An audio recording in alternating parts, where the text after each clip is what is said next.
Sound chapter का पहला वाला वीडियो आपको मिल चुका होगा। अब ये सेकंड पार्ट साउंड वेव का है। पहले वाले वीडियो में हम लोगों ने कैरेक्टरिस्टिक्स ऑफ लॉन्गिट्यूडनल वेव्स या फिर साउंड वेव्स की जो कैरेक्टरिस्टिक्स हैं, जैसे कि वेवलेंथ है, एम्पलीट्यूड है, स्पीड ऑफ वेव है, ये सब देख लिया था इससे पहले। अब यहाँ पर हम लोग वेव में बेसिकली जो साउंड वेव होती है मुख्य रूप से उसकी कुछ कैरेक्टरिस्टिक्स को यहाँ पर हम देखेंगे। सबसे पहले ये 8वां स्टडी पॉइंट है साउंड चैप्टर का। तो सबसे पहले एक वर्ड आता है पिच। पिच यानी तालत्व। पिच का मतलब है कि आवाज पतली है या मोटी है। जैसे कि गर्ल्स की आवाज पतली होती है और बॉयज की आवाज, जेंट्स की आवाज मोटी। जैसे कि मान लो कोई ऐसे बोले कि तुम कहाँ पे जा रहे हो, तो ये वाली आवाज कौन सी है? ये पतली वाली आवाज है। और अगर ऐसे कोई बोले तो ये मोटी आवाज है। बस समझ में आ गई। तो आवाज का पतला या मोटा होना ये उसकी फ्रीक्वेंसी यानी कि आवृत्ति पर डिपेंड करता है। अगर आवृत्ति ज्यादा होगी तो आवाज पतली होगी और अगर कम होगी आवृत्ति तो आवाज मोटी होगी। ऐसे समझ में आ गए। तो आवाज का पतली होना या मोटा होना ये पिच इसको बोलते हैं, तारत तो कहते हैं। तो ये फ्रीक्वेंसी पे डिपेंड है। फ्रीक्वेंसी ज्यादा आवाज पतली, फ्रीक्वेंसी कम आवाज मोटी। दूसरी चीज आती है कि कोई आवाज बहुत तेज बोलता है एकदम चिल्ला के, और कहीं पे आवाज धीमे से बोले कोई, तो धीमे से बोले या चिल्ला के बोले, आवाज तेज या धीमी, ये चीज डिपेंड करती है एम्पलीट्यूड यानी कि आयाम पे। कि कोई चिल्ला के बात करे, कोई पतली आवाज भी चिल्ला के बात कर सकता है, तो कोई चिल्ला के बात करे या धीमे से बात करे, ये चीज किस पे डिपेंड करेगी? ये चीज एम्पलीट्यूड यानी कि आयाम पे डिपेंड करेगी। अगर आयाम ज्यादा है तो आवाज तेज होगी। ऐसे जैसे कोई चिल्ला के बोले, आयाम कम है तो आवाज धीमी होगी। समझ गए बात? अच्छा, अगली चीज आती है टिम्बर। टिम्बर का मतलब आवाज का यह गुण है। जैसे कि आपको पता चल जाए कि ये बोर्ड बोला, थाली बोली, कोई इंसान बोला, ये गिटार की आवाज है, ये कुत्ते की आवाज है, ये जो है प्लेन की आवाज, ये ट्रेन की आवाज, ये मौसी की आवाज, ये चाची की आवाज। तो सबकी आवाजें अलग अलग होती है ना।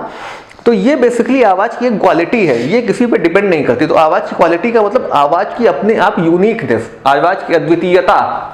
ठीक है ना, कि सब लोगों की आवाज, थाली की, गिटार की, इंसान की, इंसानों में भी अलग अलग इंसानों की सबकी आवाजें अलग अलग होती हैं। ये सोर्स पे डिपेंड करता है।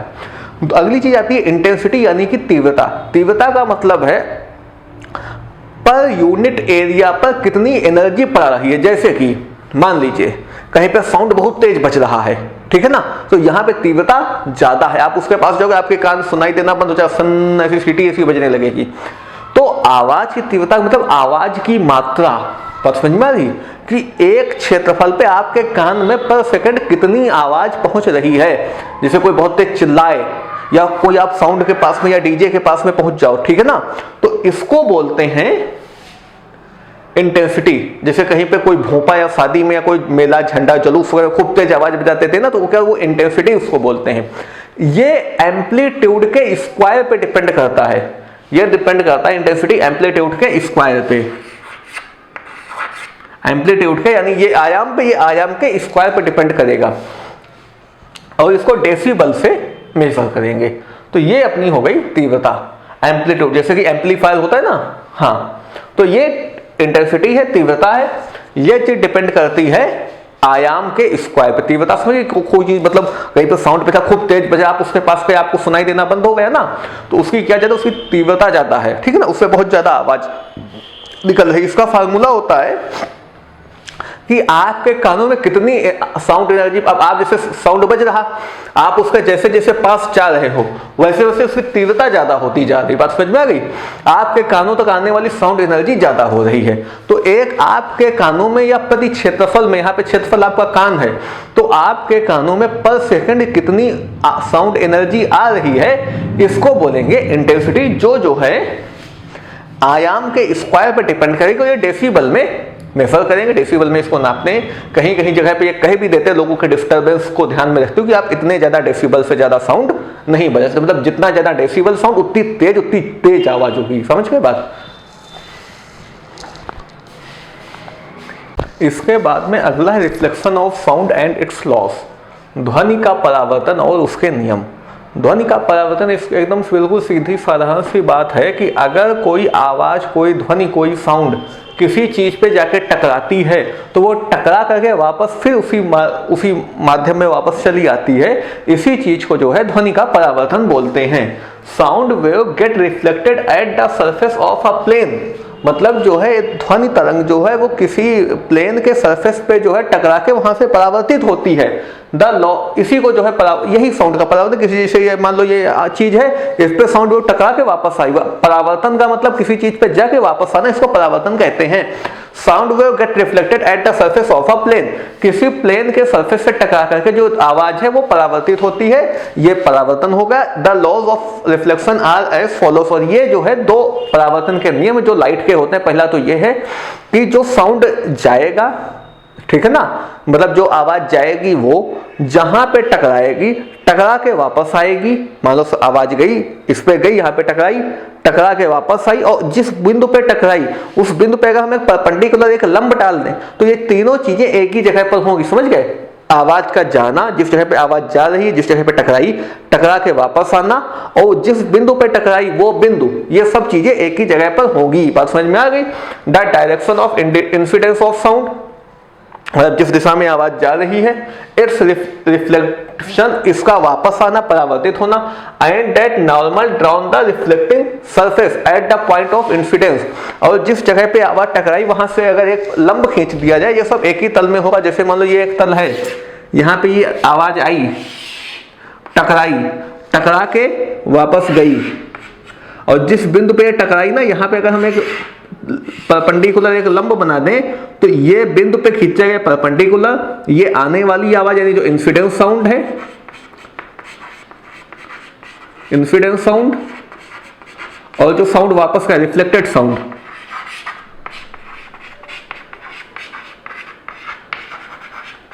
और जिस पॉइंट पे साउंड टकराया था, ठीक है ना, ये तीनों चीजें एक ही तल पे होंगी।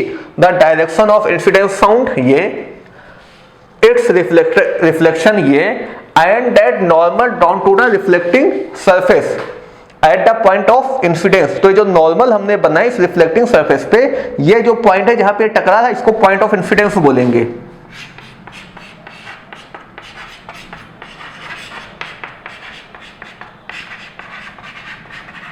ये तीनों चीजें एक ही तल पे होंगी। फिर समझ लो, डायरेक्शन ऑफ इंसिडेंस साउंड ये, डायरेक्शन ऑफ इंसिडेंस साउंड ये हो गया, it's reflection, reflected sound, and that normal drawn to the reflecting surface at the point of incidence, ये जो रिफ्लेक्टिंग सरफेस, इस पे जो पॉइंट ऑफ इंसिडेंस पे जो ये नॉर्मल बनाया गया, ये रिफ्लेक्टिंग सरफेस है,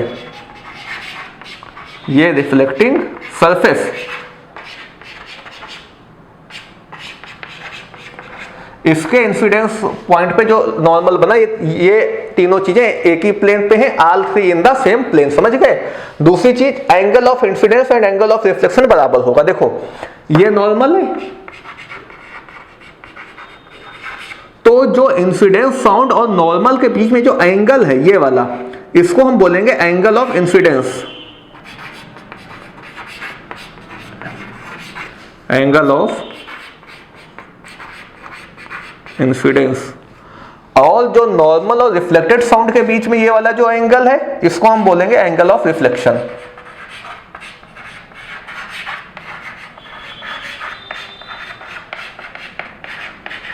ठीक, तो एंगल ऑफ इंसिडेंस यानी कि जो ये वाला एंगल और एंगल ऑफ रिफ्लेक्शन ये वाला एंगल, ये दोनों एंगल बराबर होंगे। ये इसका दूसरा नियम है। तो ये होगा reflection of sound and it's loss. दोनों लॉस आपको मैंने समझा दिए कि पहला लॉस तो ये है, ये इंसिडेंस रे, reflected ray of sound and incidence point पे जो खींचा गया नॉर्मल, ये तीनों एक ही प्लेन पे, एक ही तल पे हैं। और दूसरा एंगल ऑफ इंसिडेंस और एंगल ऑफ रिफ्लेक्शन, ये दोनों बराबर हैं। नेक्स्ट क्या है? रिफ्लेक्शन ऑफ साउंड देख लेने के बाद में अब हम समझते हैं एको क्या होता है। एको यानी प्रतिध्वनि।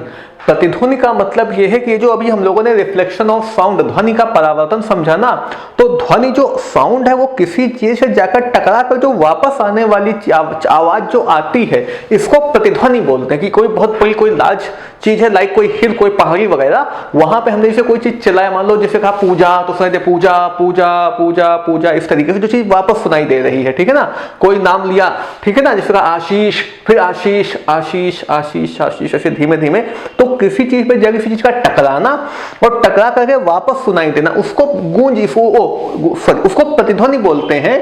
तो the returning back of a reflected sound after colliding a large object such as hill is called echo. मतलब किसी चीज पे टकरा के जो आवाज परावर्तित होकर जो वापस आती है, उसको प्रतिध्वनि कहा जाता है। बात समझ में आ गई? इंग्लिश में एको बोलते हैं। अब जैसे कोई पहाड़ी वगैरह पे कोई नाम लो कि पूजा पूजा पूजा पूजा पूजा, ऐसे जो आवाज वापस आई, ठीक। अब एक चीज बताओ, यहां पे एक चीज अपने को और दी गई है नोट करके, the speed of sound at air in 25 degree Celsius is 346 metre per second. कि 25 डिग्री पे हवा में, वायु में आवाज की जो चाल है वो 346 मीटर पर सेकेंड है, ठीक। और दूसरी बात यह है कि अगर हम कोई प्रतिध्वनि सुनना चाहें तो हमारे कान दो ध्वनियों को अलग अलग स्पष्ट रूप से तभी सुन सकते हैं। मतलब कोई प्रतिध्वनि बोला गया, सुनाई दिया, तो जो प्रतिध्वनि आई, दो अलग अलग आवाज है, एक बोली गई, एक सुनाई दी, जैसे पूजा पूजा पूजा, ऐसे दो अलग अलग आवाज है ना। तो हमारे कान दो अलग अलग आवाजों को अलग अलग स्पष्ट रूप से तब सुन सकते हैं जब उनके बीच में 0.1 सेकंड का टाइम पीरियड का गैप जरूर हो। बात समझ में आ गई? कि the sensation of sound persists in our brain for about 0.1 second to hear a distinct echo। यानी किसी भी प्रतिध्वनि को सुनने के लिए उस आवाज जो बोली गई, जो प्रतिध्वनि आई, उसके बीच में 0.1 सेकंड का टाइम पीरियड जरूर हो। तो the time interval between the original sound and the reflected sound must be at least 0.1 second. मतलब जो ओरिजिनल साउंड जो बोला गया और जो साउंड सुनाई दिया, उनके बीच में कम से कम 0.1 सेकेंड का टाइम पीरियड जरूर होना चाहिए। अब क्या आप ये बता सकते हो कि एको सुनने के लिए, प्रतिध्वनि सुनने के लिए कम से कम कितनी दूरी का होना जरूरी है? जिस उस एक तो सोर्स जहां से आवाज बोली गई, तो जहां से आवाज बोली गई वो, और जिस सरफेस से, जिस तल से आवाज टकरा के वापस आई वो, तो बोली गई जहां से जिस तल से आवाज टकरा रही, उनके बीच में डिस्टेंस कितनी होनी चाहिए कम से कम? ये कैसे बताएं? तो इसको समझिएगा। मान लो ये एक व्यक्ति है, ठीक है, इसने यहां पे भोंपू से अपनी आवाज बोली, ठीक। अब यहां पे मान लो एक पहाड़ी है, एक हिल है। अब आवाज यहां पे आई और यहां तक आई। मान लो कि ये जो यहां से यहां तक की जो डिस्टेंस वो है डी, तो डी इधर गया, डी इधर गया। अब हमें बताना कि ये जो बोलने वाला और जहां से आवाज टकरा के वापस आ रही, इन दोनों के बीच में कम से कम कितनी दूरी होनी चाहिए? मतलब डी की वैल्यू बतानी, तो निकालने कि कम से कम कितनी होनी चाहिए। तो स्पीड बराबर डिस्टेंस अपॉन टाइम।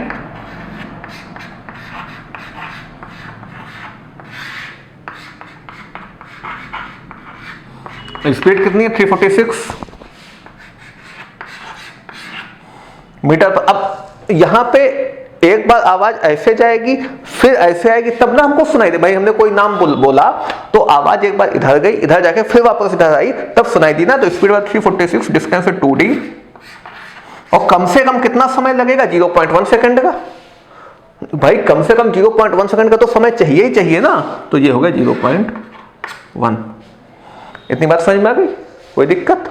अच्छा, अब 2d इज इक्वल टू हो जाएगा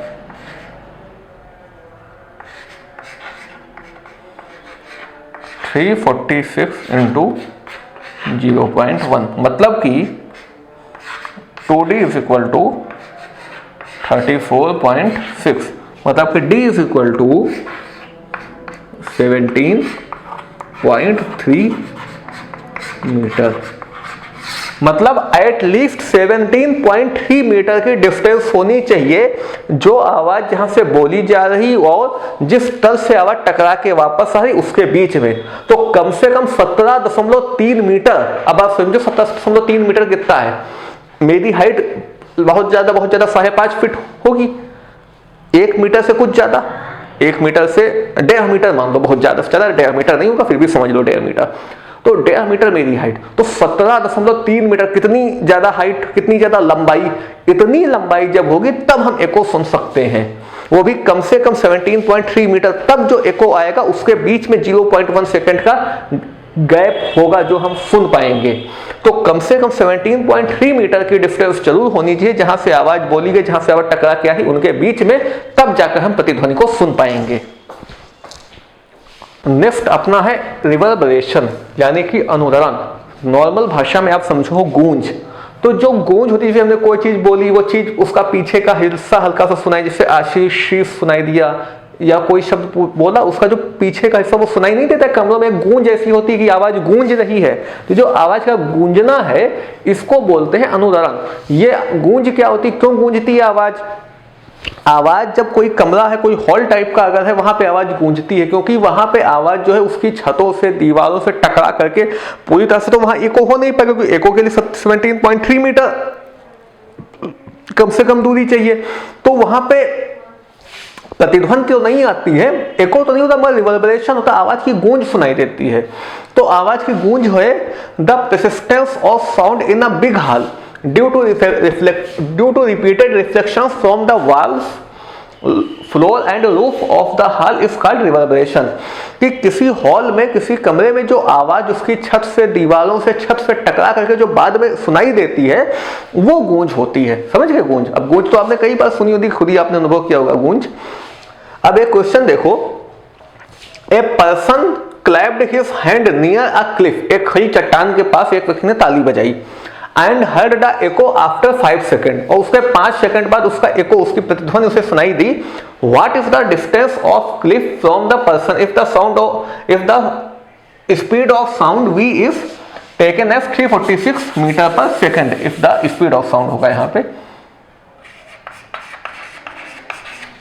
मतलब कि एक व्यक्ति यहां पर है, इसने यहां पे बजाई ताली चट्टान के पास में, मतलब ये एक चट्टान है यहाँ पे, ये आवाज इसकी ताली किधर है, ये यहाँ पे आई, इसकी डिस्टेंस मान लो d, तो ये इसको सुनाई दी आवाज 5 सेकंड के बाद में। तो आपको बताना है कि इसकी, इस व्यक्ति की इस चट्टान से दूरी d बतानी है, कितनी है, अभी बता दे रहे हैं। देखो फार्मूला होता है speed is equal to distance upon time.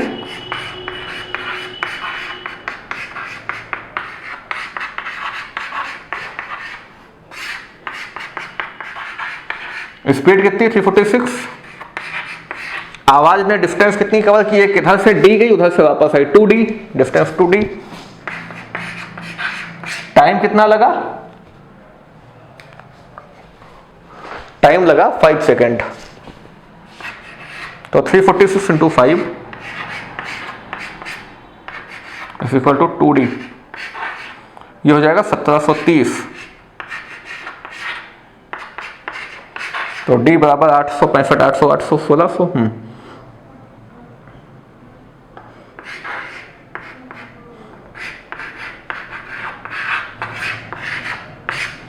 2 8 जा 16, 2 4 जा, अब 15 है यहाँ पे, इधर आया तो ये 13 होगा, 2 4 जा 12, फिर एक बचा 2 5 जा 10। सही है ना? 6 5 जा 30, 0 का कह दी गया है, 4 5 5 जा 20, 3 2, ठीक 845। फिर देख लो 2 8 जा 16 कैरी इधर आया, और 2 6 जा 12 होगा, सॉरी भाई, 2 8 जा 16 इधर आया, 2 6 जा 12, ये बचा 2 5। तो d is equal to 865 metre. मतलब कि इस व्यक्ति से इस खड़ी चट्टान की जो दूरी वो 865 मीटर है, जब उसकी आवाज की स्पीड 346 मीटर पर सेकंड और टाइम लगा प्रतिध्वनि के आने में 5 सेकंड का।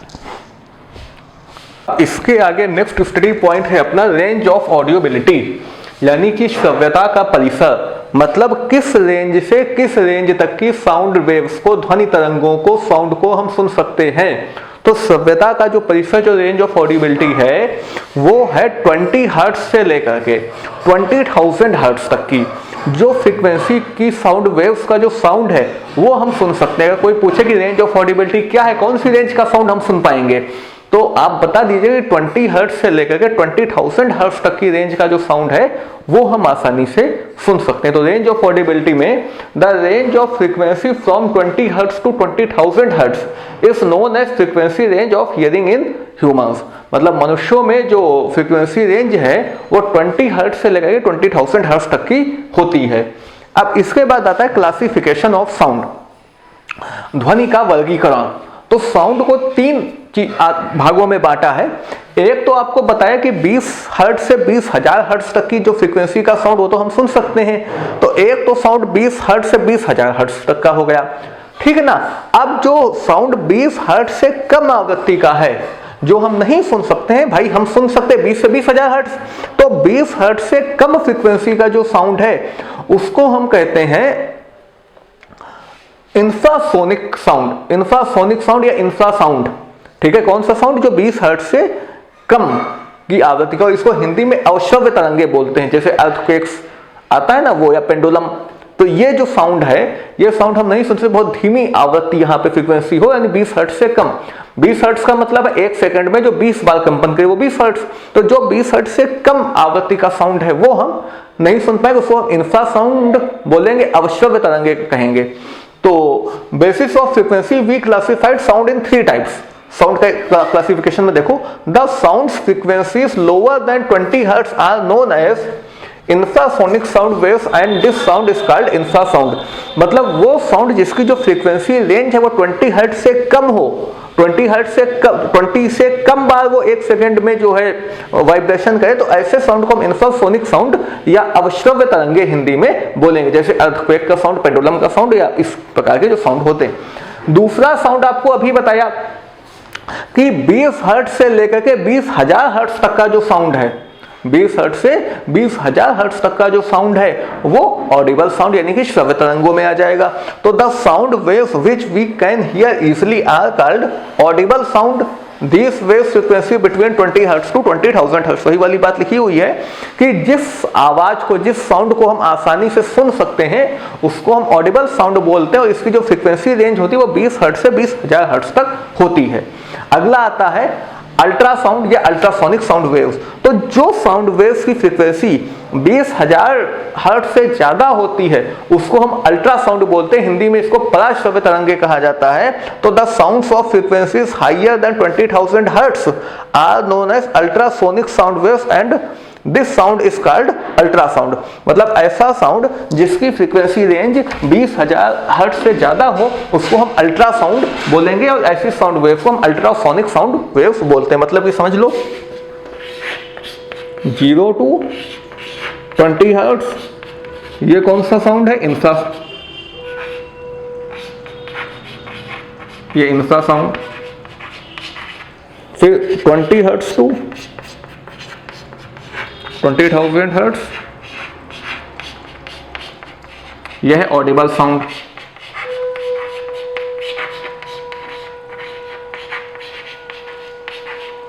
और फिर हायर देन 20,000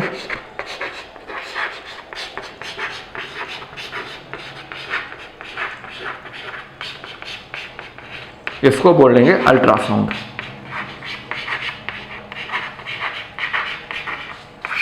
तो ये हमारा साउंड का क्लासिफिकेशन है।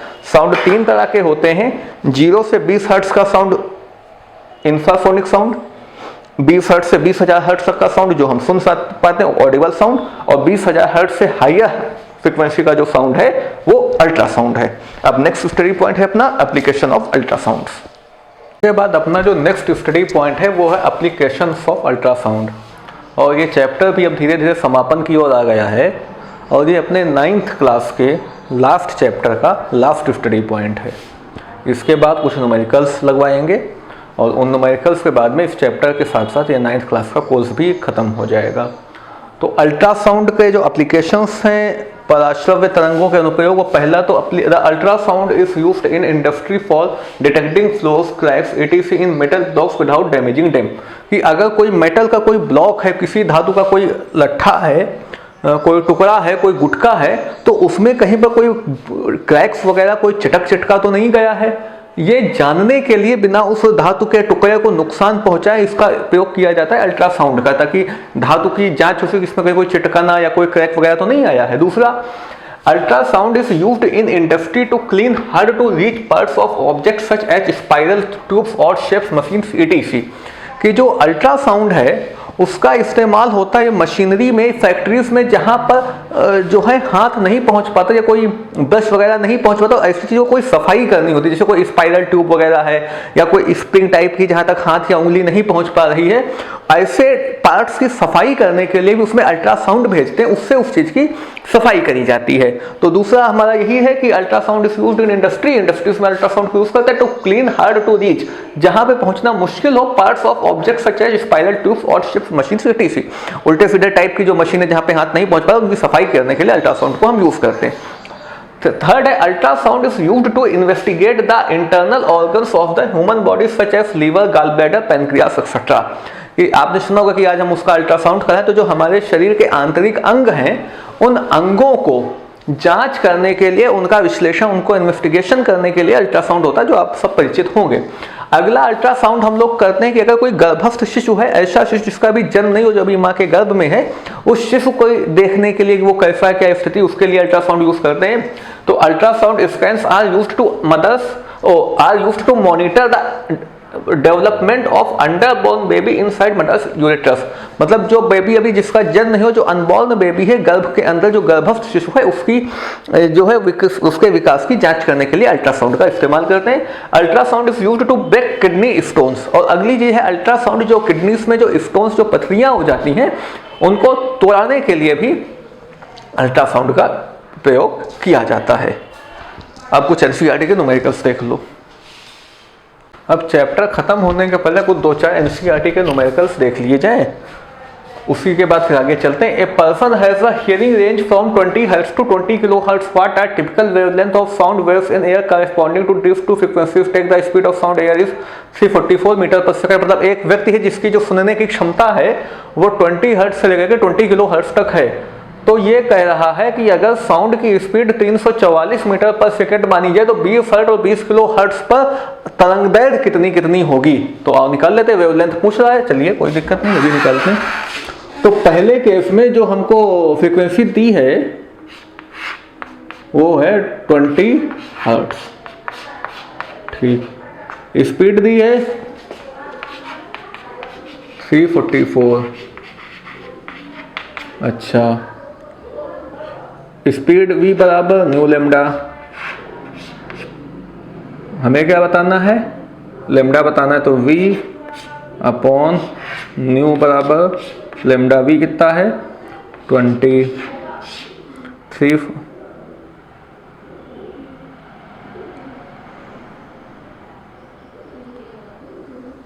v बराबर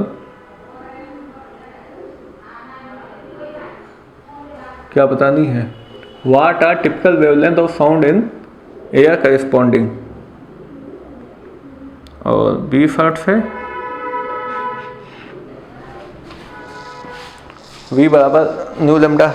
एक मिनट,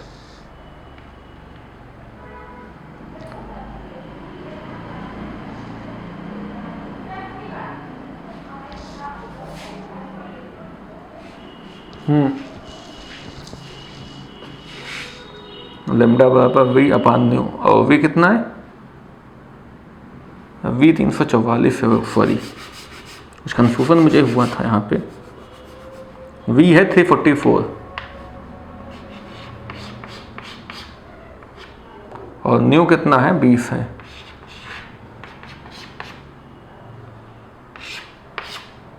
बीस को 344 से कटेगा, 20 14 20 17 17, हाँ 17.2। Lambda is equal to 344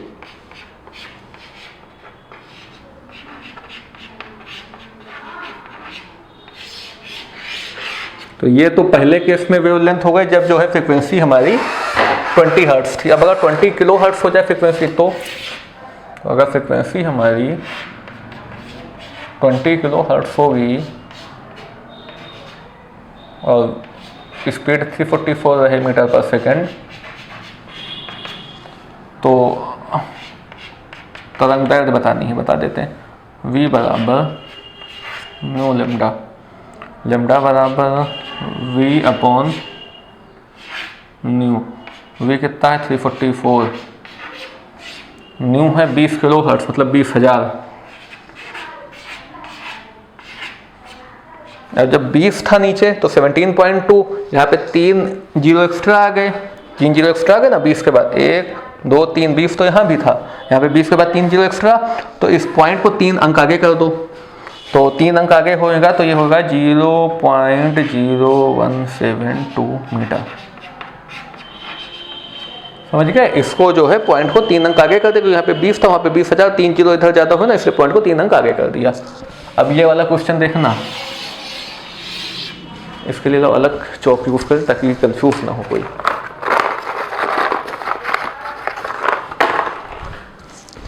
the frequency of a source of sound is 100 hertz. अच्छा, फ्रीक्वेंसी है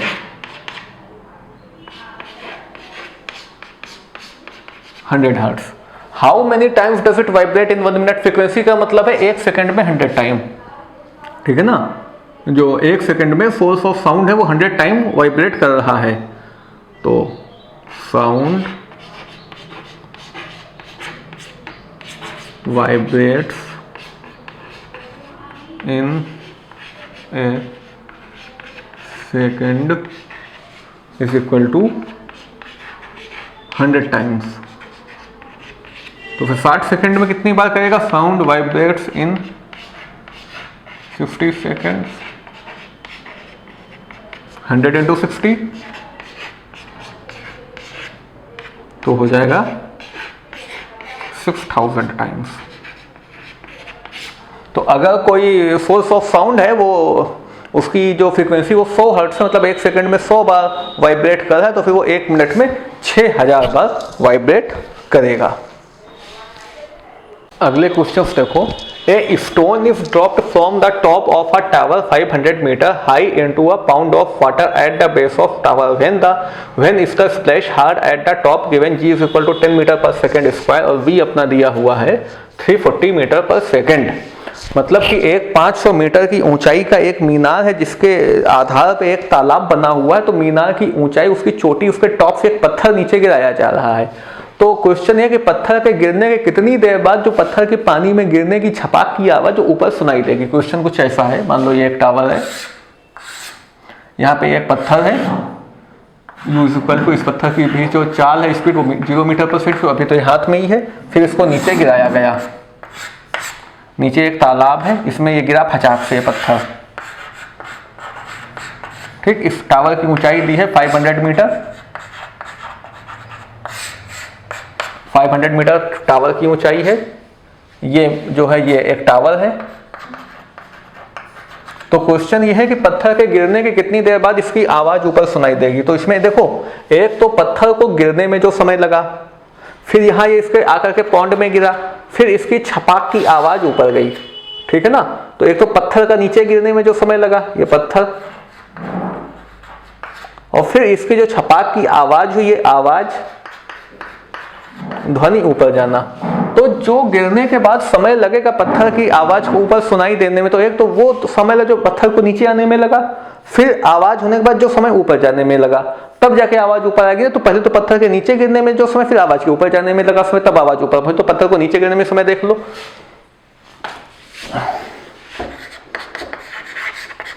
एस बराबर UT plus half eighty square. S कितना दिया है 500, u है 0 मल्टीप्लाई टी पता नहीं प्लस 1/2, ए कितना है 10 है, और टी स्क्वायर 2 5 10,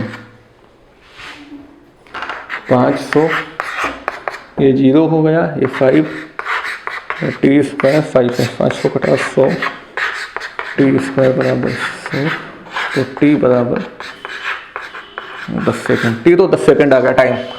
अब आवाज को ऊपर जाने में कितना समय, तो speed is equal to distance upon time.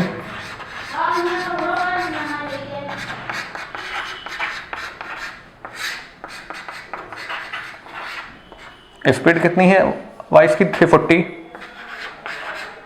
Distance कितनी है 500, टाइम पता नहीं।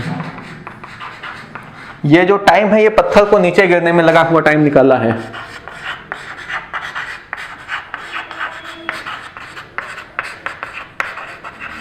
डाउनवर्ड स्टोन, ये आवाज के ऊपर तक जाने में।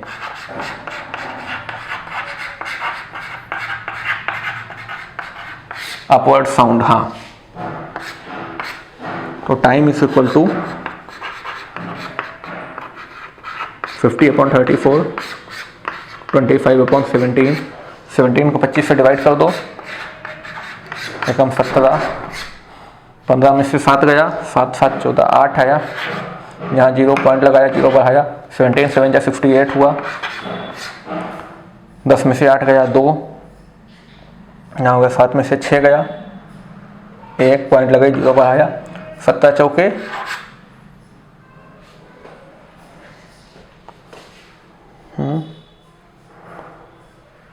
17 चौक 80 होता है ना, हम उल्टा 17 एकम 17, 8 बचा, 0 लगाया, तो 17 चौक 68 होगा भाई। ये 68 था, 17 4 जा 68 हुआ ना। अब 120 है तो अब 120, 17 7 119, अब हटाओ 1.47, तो टाइम हो गया 1.47 सेकेंड। अब कुल टाइम के ऊपर आवाज कितनी देर में जाए, तो एक तो वो समय जो पत्थर को नीचे आने में लगा प्लस वो समय जो आवाज के ऊपर जाने में लगा, तो total time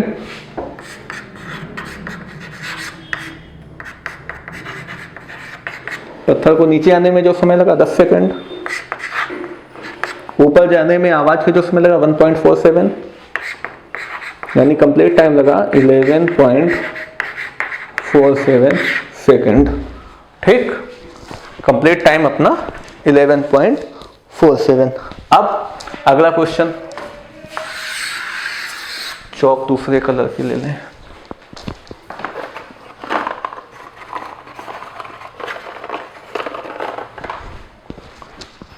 A sound wave travels at a speed of 399 meter per second. If its wavelength is 1.5 centimeter, what is the frequency of the wave? What will be audible?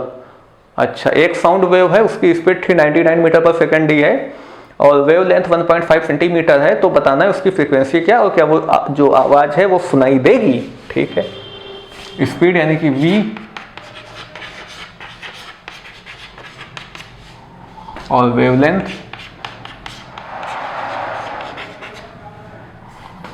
और फ्रीक्वेंसी बतानी, न्यू बराबर we lambda.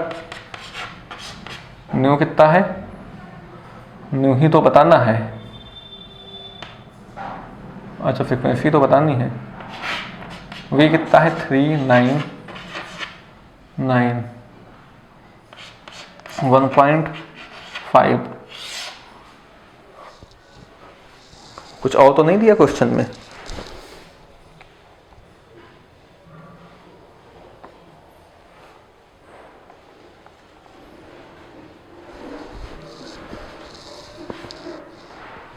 Frequency निकालनी या wavelength?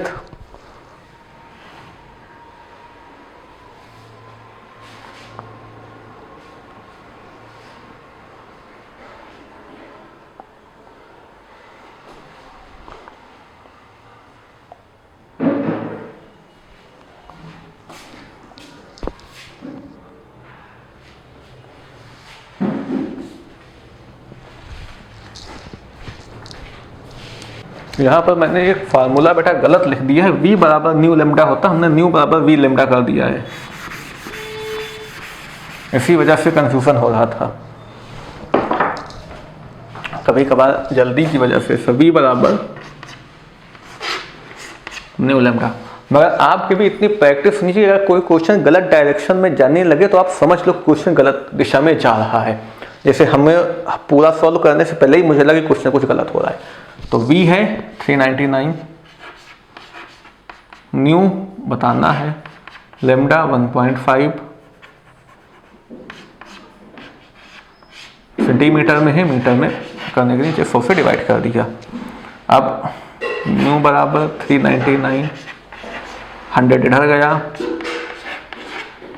1.5 point हटाया, 0 बढ़ाया, 3 से काटो, 3 1 जा 3, 3 3 जा 9, 3 3 जा 9, 3 5 जा 15, ठीक, 5 1 जा 5, 5 2 जा 10, 2 0, तो न्यू बराबर 133 इंटू 200, तो 3 2 जा 6, 3 2 जा 6, 2 1 जा 2, उसके बाद 2 0, इतने। तो अब यहाँ पर जो है अपना ये जो साउंड चैप्टर, इसको यहीं पे आप क्लोज करते हैं, ख़त्म करते हैं, और यहीं पर जो है 26,600, और यहीं पर अपना ये 9th का सिलेबस भी ख़त्म होता है। आप लोगों को जैसा भी मुझे समझ में आया वैसा पढ़ाया, पूरी 9th क्लास की जो फिजिक्स थी। अब जो अपना नेक्स्ट वीडियो अब डालेंगे, अब क्लास 10th की फिजिक्स का पहला चैप्टर, इसमें 9th में हम लोगों ने गति यानी कि मोशन, लॉज ऑफ मोशन, गति के नियम जो हिंदी में डाला था, उसके बाद ग्रेविटेशन, उसके बाद साउंड। तो कितने चैप्टर हो गए? मोशन हो गया, लॉज ऑफ मोशन हो गया, ग्रेविटेशन हो गया, वर्क एंड एनर्जी, हाँ वर्क एनर्जी भूल गया था, और ये साउंड, यानी 5 चैप्टर हम लोगों ने कवर किए। इसके बाद जल्दी से क्लास 10th की भी फिजिक्स डालने, फिर हम लोग आराम से क्लास 11th की फिजिक्स को बहुत डिटेल में अच्छे से समझ के कोशिश करेंगे। NCERT बेस वो भी चलेगा। अब आपको जैसा भी लगा आप बताइएगा कमेंट में कैसा पढ़ाया क्या नहीं। यहाँ पे अपना ये सिलेबस और अपना चैप्टर कोर्स सब खत्म क्लास 9th का।